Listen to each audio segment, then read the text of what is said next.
नमो विष्णुपादाय कृष्णपृष्ठाय भूतले श्रीमते भक्तिवेदांत स्वामिन् इति नामिने। नमस्ते सरस्वती देवी गौरवाणी प्रचारिणे निर्विशेष शून्यवादी पाश्चात्य देशतारिणे।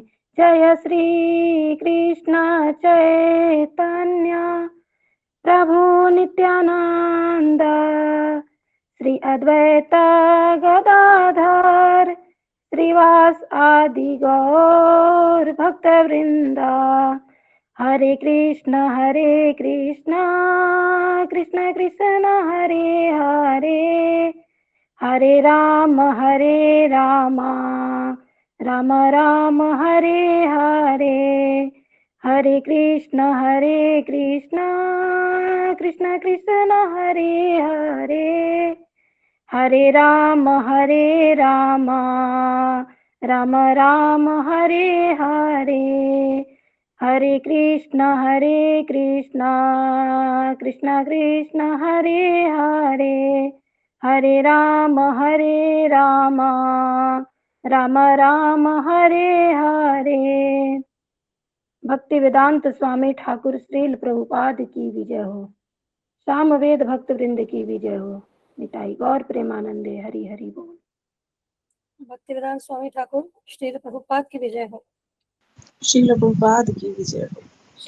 भक्ति वेदांत स्वामी ठाकुर श्रील प्रभुपाद की विजय हो। विजय हो। श्रील प्रभुपाद की विजय हो। स्लाइड विजिबल है? जी माता जी। जी माता जी। तो आज श्रील सनातन गोस्वामी जी का डिसअपियरेंस डे है। उनके विषय में हम बहुत संक्षिप्त में आज चर्चा करेंगे और ये वाली स्लाइड सेट मैं भेज दूंगी ग्रुप में और पीडीएफ भेज दूंगी, इसको रीड कर लेना। बहुत शॉर्ट है बट आई थिंक अच्छा लगेगा। सुनिए, देखिए यहाँ पर क्या है, इंग्लिश में ऊपर और नीचे हिंदी में। सारी स्लाइड्स ऐसे ही हैं, सिर्फ जो लास्ट वाली स्लाइड है ना, मैंने अभी कंप्लीटली रिव्यू नहीं किया, ये वाली, ये ट्रांसलेशन। होपफुली ये ठीक होगा, जब हम रीड करेंगे अगर कुछ चेंजेस होंगे हम साथ साथ करेंगे, बाकी सब बिल्कुल रिव्यूड है, वेरीफाइड। ठीक है, तो यहाँ पर देखिए, श्रील सनातन गोस्वामी का जन्म 1488 में, ठीक है, हुआ था और श्री रूप गोस्वामी से 5 साल पहले। तो ये श्री रूप गोस्वामी के एल्डर ब्रदर है श्री सनातन गोस्वामी। बंगाल के एक सारस्वत ब्राह्मण परिवार में उनका जन्म हुआ था 1488 में। इनके 2 भाई थे, रूप और अनुपम। और सारे ये जो तीनों ब्रदर्स थे ना यहाँ के, कि सनातन और उनके 2 भाई रूप और अनुपम बचपन से ही भाव भक्ति में डूबे रहते थे। वृंदावन की याद में वे जिन जंगलों में खेलते थे उनका नाम उन्होंने ब्रज के 12 जंगलों में से एक के नाम पर रखा था, तालावन, मधुवन, काम्यवन, महावन। ठीक है, तो ये from the beginning of life Krishna conscious थे। ठीक है, वे नहाने के लिए अपने पसंदीदा तालाबों को राधा कुंड और श्याम कुंड कहते थे। तो खेल खेल में क्या है ये, जबकि ये चाइल्डहुड पास टाइम्स है इनके, है ना। अब ये भगवान के शुद्ध भक्त है, तो इनके भी जो कार्यकलाप है वे क्या भी लीलाएं हैं। जैसे भगवान कहते हैं ना कि जन्म कर्म च में दिव्यम, तो जन्म और कार्यकलाप जो भगवान के वे दिव्य है, ट्रांसेंडेंटल है, भौतिक कर्म नहीं है, वो आध्यात्मिक है, लीलाएं है। ऐसे भगवान के जो शुद्ध भक्त होते हैं उनके भी जो कार्यकलाप होते हैं, उनका अपीयरेंस होता है, प्राकट्य होता है, वो भी क्या होता है, वो भी दिव्य होता है। ठीक है, तो इनकी भी अगर हम बचपन की लीलाएं देखें तो बिल्कुल ये क्या है, ये फ्रॉम दी अर्ली चाइल्डहुड क्या थे, कृष्ण कॉन्शियस थे। जब वे युवा थे तब श्री सनातन ने सपना देखा कि एक सुंदर ब्राह्मण लड़का उन्हें श्रीमद् भागवतम दे रहा है। खुशी से झूमते हुए उनकी नींद खुली, लेकिन न तो लड़का और न ही भागवतम देखकर उन्हें दुख हुआ। तो उनको सपना आया, ठीक है, कि एक ब्राह्मण लड़का उन्हें भागवत दे रहा है, लेकिन जब वे नींद से उठे तो वो लड़का भागवत नहीं था, तो वो उनको दुख हुआ।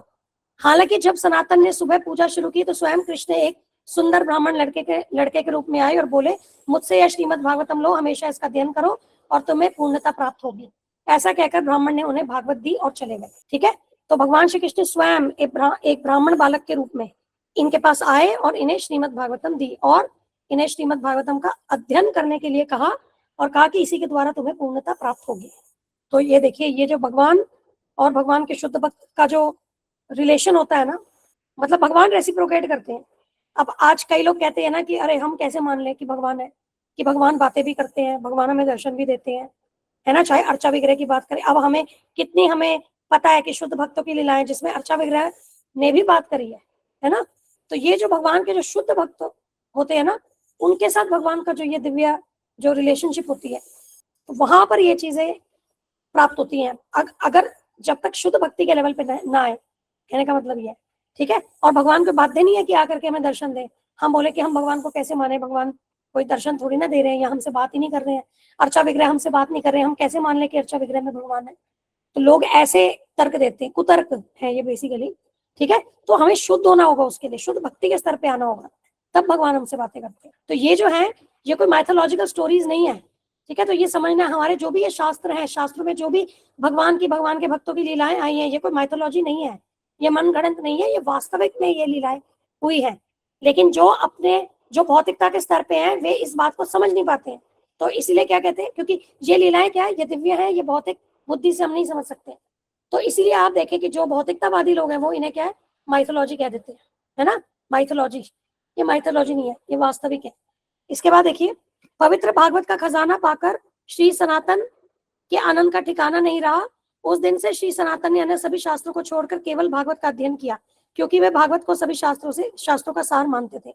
तो श्री सनातन गोस्वामी ने अब क्या है कि जब ये भागवत प्राप्त की, तो पूरा डेडिकेटेडली अब भागवत का ही अध्ययन उन्होंने शुरू किया, ठीक है। अपने कृष्ण लीला स्तव में उन्होंने लिखा है, तो ये इनका एक रचना है, उनके रेफरेंस से बताया। तो वहां उसमें हम ये ट्रांसलेशन पढ़ रहे हैं, इसमें क्या कह रहे हैं श्री सनातन गोस्वामी, हे पवित्र भागवत, तुम ही मेरे एकमात्र साथी हो, मेरे एकमात्र मित्र, मेरे गुरु हो। तुम ही मेरी सबसे बड़ी संपत्ति, मेरे व्यक्तिगत उद्धारक, मेरे परम सौभाग्य का प्रतीक और स्वयं आनंद का स्वरूप।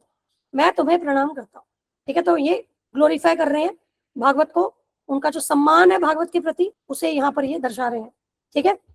और अब इससे देखो, अब हमने क्या करना है, discover, understand, apply, discover, understand, apply, है ना। ये प्रोसेस है, जो भी चीज हम पढ़े। तो यहाँ पर भी आप देखिए, ये एप्लीकेशन जो यहाँ पर ये भागवत को ग्लोरीफाई करके कह रहे हैं कि तुम ही मेरे एकमात्र साथी हो, मेरे एकमात्र मित्र हो, मेरे गुरु हो, सबसे बड़ी संपत्ति हो, व्यक्तिगत उद्धारक, परम सौभाग्य का प्रतीक, स्वयं आनंद का स्वरूप। तो एप्लीकेशन क्या है कि हमें ये अंडरस्टैंड करना है कि भागवतम की ये जो महिमा है ना, इसको हमें समझना है। और हम भी अगर भागवत के जो वचन है, भागवत में जो ज्ञान दिया, उसके अनुसार चलेंगे, तो क्या है, हम भी अध्यात्म में परफेक्ट हो सकते हैं, आगे बढ़ सकते हैं, शुद्ध भक्ति के स्तर पे जा सकते हैं, ठीक है। तो ये भी जो भी हम रीडिंग करें ना, वो उसमें टेक अवे क्या है, उसको समझना बहुत जरूरी है, ठीक है। और भी चीजें देखिए, टेक अवे, जब उन्हें श्रीमद् भागवतम मिली, उनके आनंद का ठिकाना नहीं रहा, है ना, उनके आनंद का ठिकाना नहीं रहा। तो हमें जो भागवत का ट्रेजर मिला है, तो हमें भी क्या है, आनंदित होना चाहिए, है ना। सेटिस्फैक्टरी मोड में नहीं रहना कि ठीक है, डेली तो भागवत क्लास होती है, ठीक है, तो क्या है, कौन सी बड़ी बात है, तो डेली होती है। अब वो मेंटालिटी नहीं होनी चाहिए कि ये तो एक रेगुलर रूटीन है, it is a part of regular routine. We should be very excited to listen to Bhagavat Katha daily, जब मॉर्निंग में होती है, हमें उत्साह होना चाहिए, है ना, हमें उसे सुनने का उत्साह होना चाहिए। और हमें जब वो क्लास ओवर हो जाती है, हमें पता है कि नेक्स्ट क्लास हमारी कल है, तो उसके लिए भी हमें क्या है, एकदम उत्साहित रहना चाहिए। तो समझना है ये चीज। अब अगर हम उत्साहित नहीं हो रहे हैं, तो इसका मतलब क्या है, हम अभी भौतिक स्तर पे हैं, हम अभी, हमारी शुद्धि नहीं हुई है अभी। और ऑब्वियसली अगर मेजॉरिटी देखें, जो एफर्ट्स कर रहे हैं, अभी तो हम साधना भक्ति का प्रयास ही कर रहे हैं, तो ये चीजें होगी कि इनिशियली क्या होता है कि हमें ऐसा लगता है कि भाई ये तो गुरु की आज्ञा है, तो इसलिए हमें सुनना है, हम ये सब फॉलो कर रहे हैं। लेकिन अभी अंदर से जैसे एक स्पॉन्टेनियस निकलता है ना, वो नहीं होता है, बट वो ग्रेजुअली होगा। जैसे जैसे हम शुद्ध होते हैं, ग्रेजुअली हमारी अटैचमेंट होगी, मंगला के प्रति हो गया, आरतियां जो होती है सब मॉर्निंग में, इवनिंग में, उसके प्रति, भागवत कथा के प्रति, गुरु जी के लेक्चर्स के प्रति, तो हमारी अटैचमेंट जो होगी, हमारा राग जो होगा ना, वो आगे होगा अर्चा विग्रह की सेवा उसके प्रति, ठीक है। बट इनिशियली क्या होता है कि थोड़ा सा ऐसे लगता है कि भाई, फोर्सफुली भी लगता है कि ये कर रहे हैं, ठीक है। इट हैपन्स बिकॉज अभी क्या है कि जन्म जन्मांतर की कलमश है, तो समय लगता है। बट हाँ, हमें धैर्य से इस पथ पे चलना है। ऐसा नहीं है कि हमें लगे कि हमें तो वैसा आनंद नहीं आ रहा। यहाँ तो देखो, सनातन गोस्वामी तो कितने आनंदित हुए। सनातन गोस्वामी ने तो केवल अपना उद्देश्य ही जीवन का ये रखा कि भाई भागवत को वो स्टडी कर रहे हैं, लेकिन अभी हम उतना आनंद नहीं आ रहा है। या कभी ऐसा भी लगता है कि जिस समय क्लास सुन रहे हैं, आनंद आ रहा है, उसके बाद ऐसा लगता है कि सब भूल जाते हैं, अपने क्या भौतिकता में, अपने डेली एक्टिविटीज में लग जाते हैं, भूल जाते हैं। तो ऐसा लगता है कि वो आनंद को तो हम फील नहीं कर पा रहे। अब इसका मतलब ये नहीं है कि उसे छोड़ देना है, we have to have patience, ठीक है। कंसिस्टेंसी बहुत इंपॉर्टेंट है इसमें आगे बढ़ने के लिए, कंसिस्टेंसी, ठीक है, उसी से हमारी शुद्धि होगी, उसी से हमारा क्या है वो ठहराव आएगा, हम हमारे अंदर वो ठहराव आएगा। अभी क्या हो रहा है, अभी हम इधर उधर विचलित हो जाते हैं, इस वजह से क्या है हम उसको वो आनंद को नहीं अनुभव कर पा रहे हैं।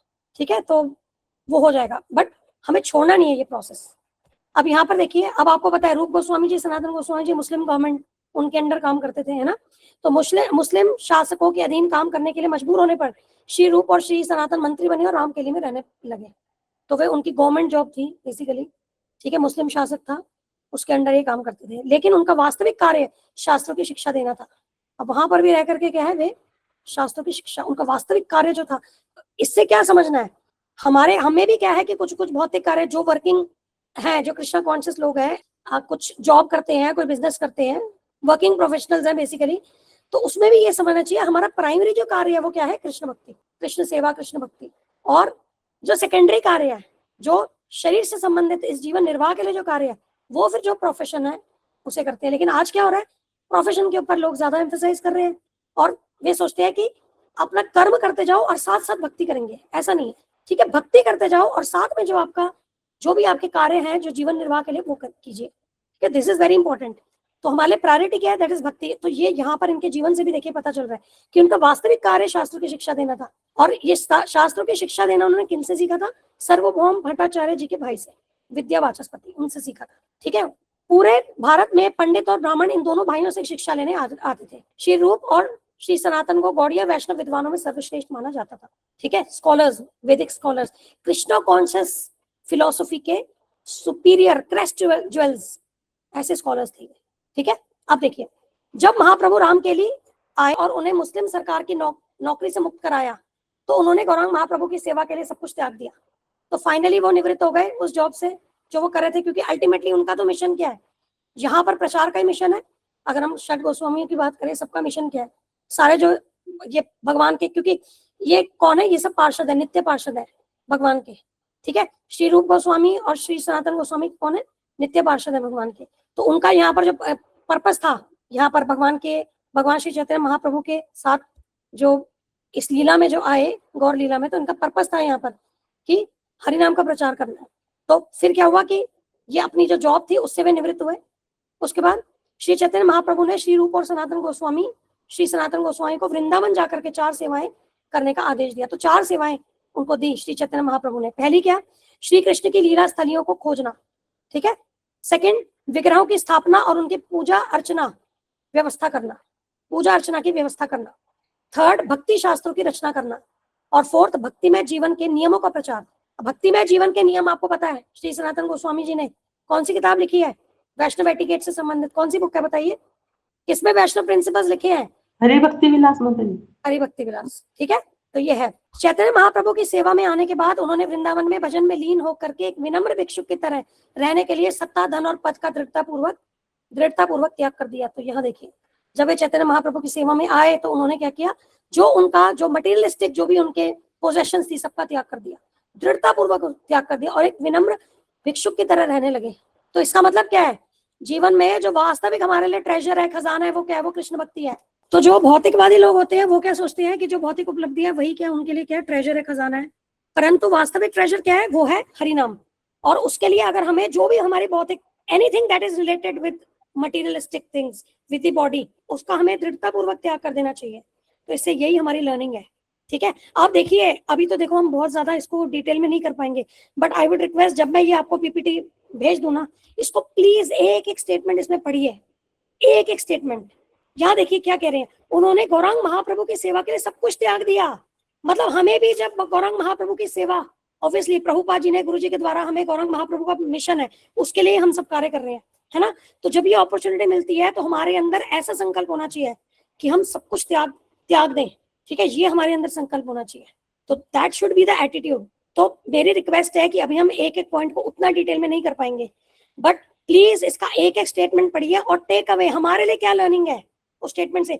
देखिए, किसी भी जीवनी को हम एक स्टोरी की तरह पढ़ेंगे ना तो उससे कुछ लाभ नहीं मिलने वाला। चलो एक लाभ मिलेगा कि हम ग्लोरीफाई कर रहे हैं, तो भगवान जी देख रहे हैं कि हम श्री सनातन गोस्वामी जी को ग्लोरीफाई करें, लेकिन बेसिकली उनकी जीवनी से जब तक हम एप्लीकेशन नहीं देखेंगे कि हमें जीवन में जो हमारी एप्लीकेशन हम कैसे लगाएं, तो तब तक उसका हम पूर्ण लाभ नहीं ले सकते। ठीक है, तो इसीलिए रिक्वेस्ट है सभी से रिक्वेस्ट है कि ये जब मैं पीडीएफ भेजूं तो प्लीज एक एक स्टेटमेंट पढ़िए और टेक अवे आपके लिए क्या लर्निंग है, आप उस लर्निंग से अपने जीवन में कैसे उसको उस लर्निंग को लगाएंगे, इस पे जरूर विचार करिएगा, मनन करिएगा, ठीक है, ये रिक्वेस्ट है। तो अब यहाँ पर आगे देखिए, जब तक कोई व्यक्ति आंतरिक और बाहरी रूप से सभी मोह माया का त्याग करके सादगी और विनम्रता का जीवन नहीं अपनाता, तब तक वह कृष्ण भजन ठीक से नहीं कर सकता।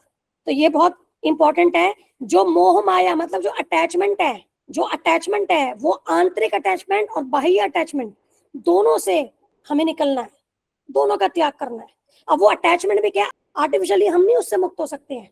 जो वो डिटैचमेंट आती है वो कैसे आती है, जैसे जैसे हम कृष्ण भक्ति कृष्ण सेवा करते हैं, कृष्ण के विषय में सुनते हैं, है ना, कृष्ण भजन करते हैं, उसी से क्या है कि स्वतः है वो डिटैचमेंट हमारे अंदर आएगी।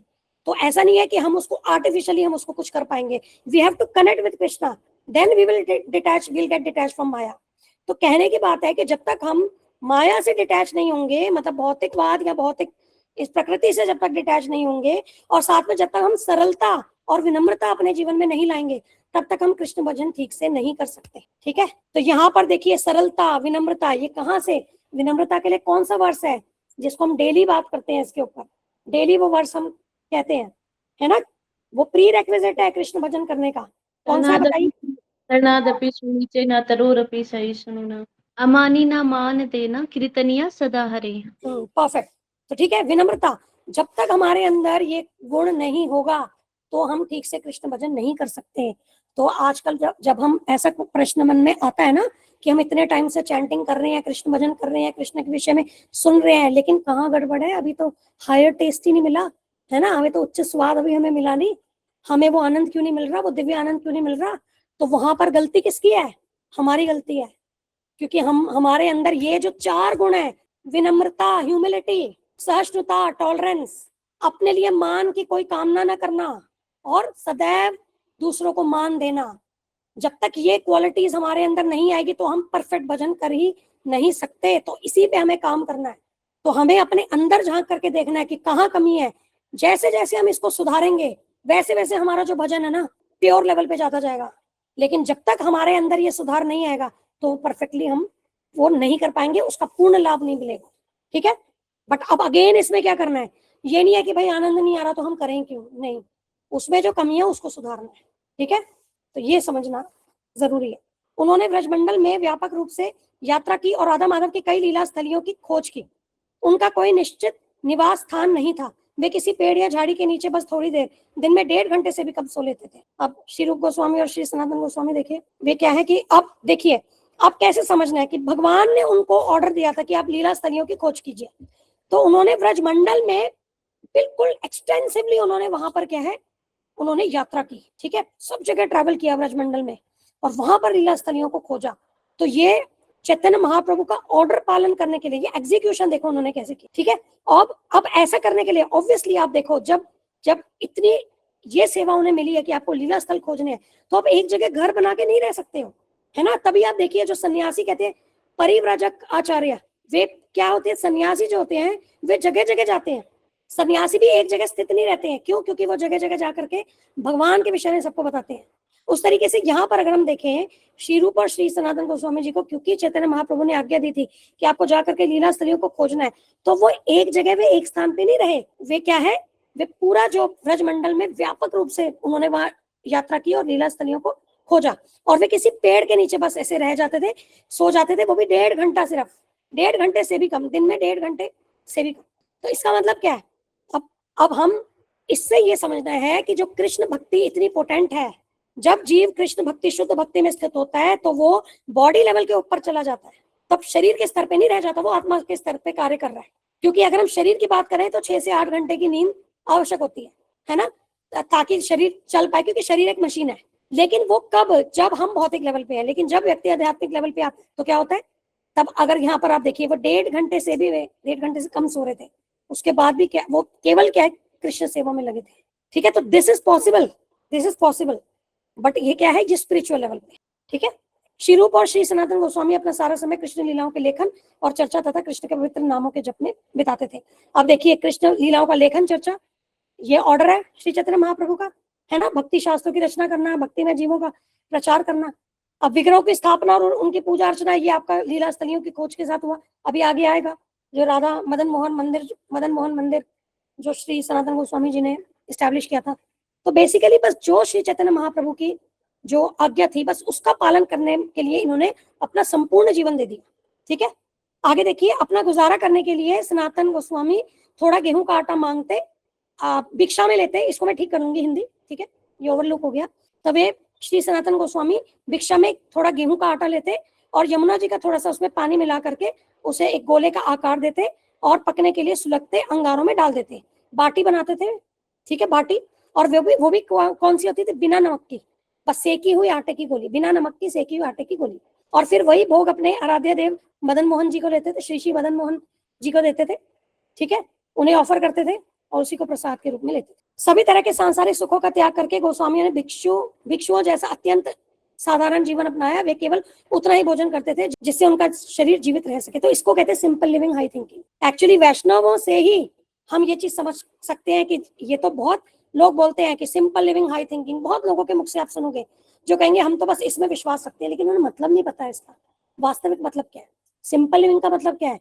भौतिक रूप से एकदम मिनिमलिस्टिक लाइफ, है ना, सिर्फ बेसिक जो निर्वाह के लिए चाहिए बस उतनी मिनिमलिस्टिक नीड्स के ऊपर रहना।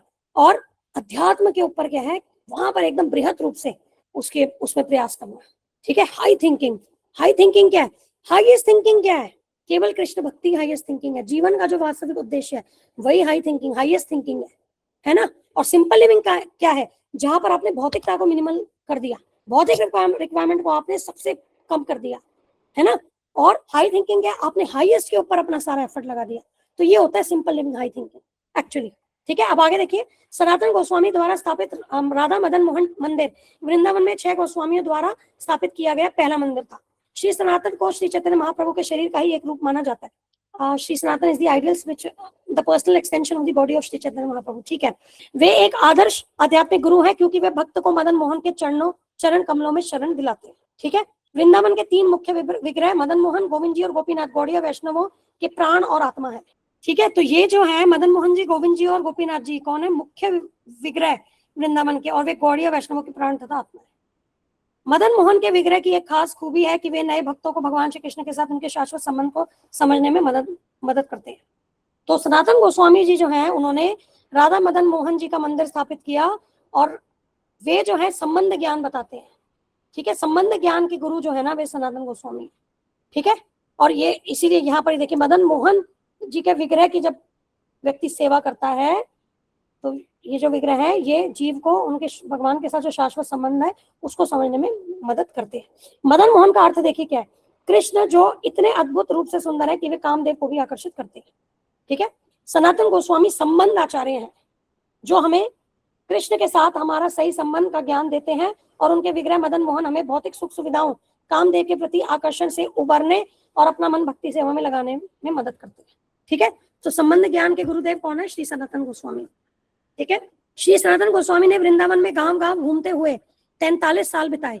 ब्रजवासी उन्हें अपने पिता की तरह मानते थे और बड़े प्यार से उनकी देखभाल करते थे। वे धैर्य और चिंता के साथ लोगों की समस्याएं सुनते थे। फिर वे फसल की पैदावार बढ़ाने से लेकर पारिवारिक झगड़ों को सुलझाने तक।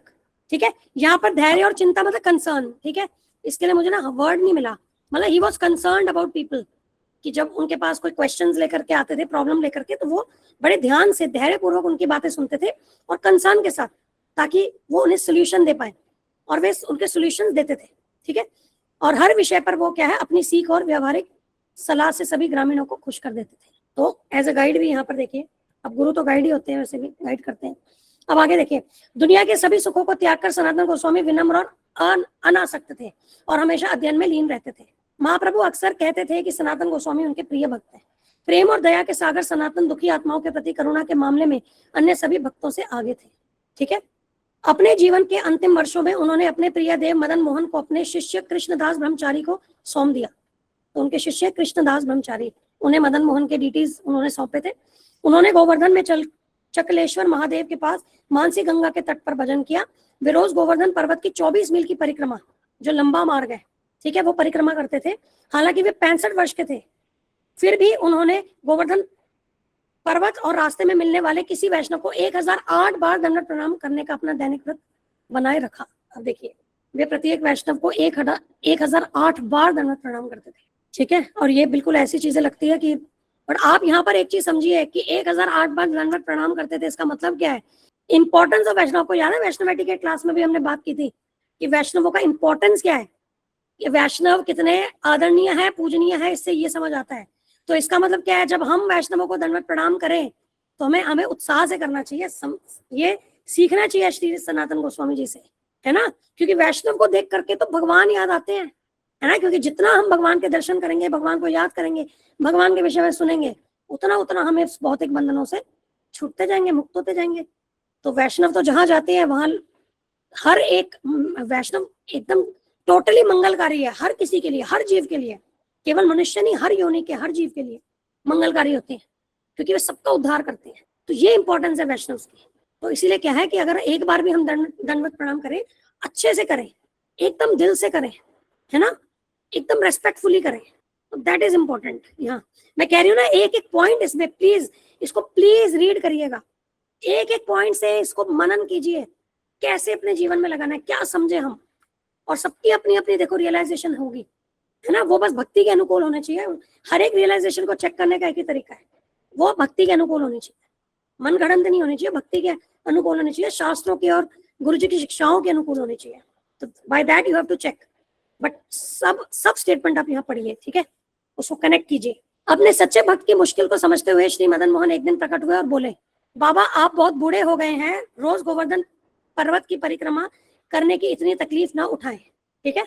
सनातन ने जवाब दिया, यह मेरी रोजाना की भक्ति साधना का एक हिस्सा है, मुझे इसे जारी रखना होगा। मदन मोहन ने कहा, चूंकि आप बूढ़े हो गए हैं इसलिए अब आप यह व्रत छोड़ सकते हैं। फिर से चलना शुरू करते हुए सनातन ने कहा, मैं अपने धार्मिक नियमों को कभी नहीं छोड़ूंगा। तो दिस इज व्हाट, ये संकल्प शक्ति बता रहे हैं सनातन गोस्वामी जी की, ठीक है।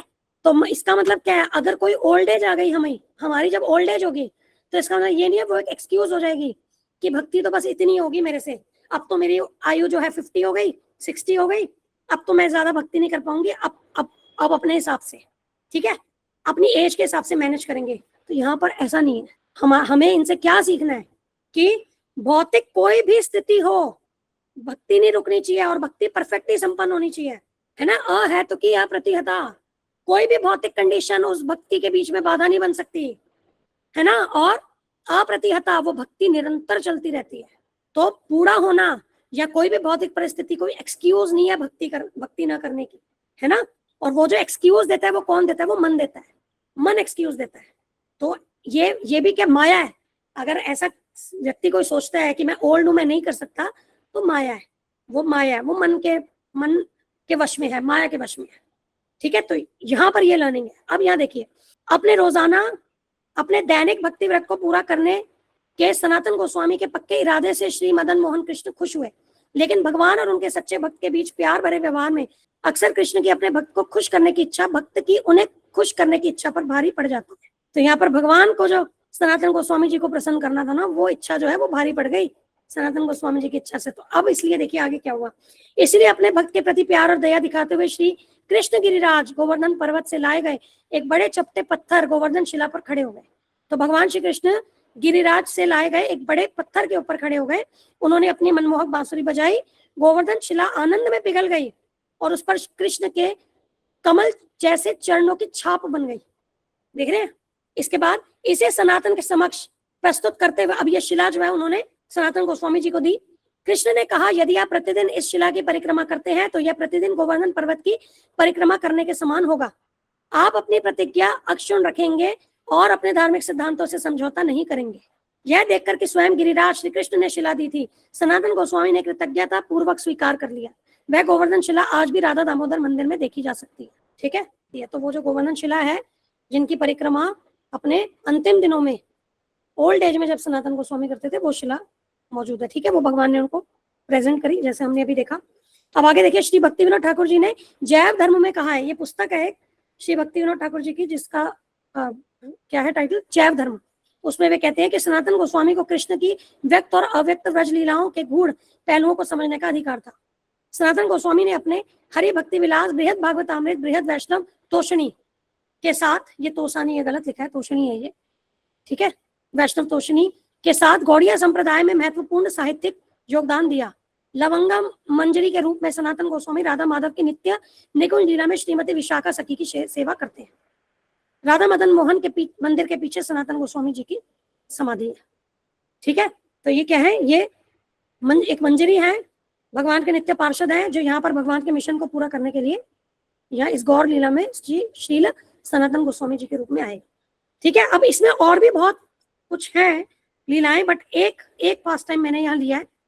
भक्ति रत्नाकर में बताया गया है कि एक बार श्री सनातन गोस्वामी पावन सरोवर के किनारे जंगल में एक एकांत जगह पर भजन कर रहे थे। उन्होंने कुछ भी खाया पिया नहीं था, क्योंकि वे सभी जीवों के परमात्मा के रूप में मौजूद है, इसलिए भगवान सब कुछ समझ सकते थे।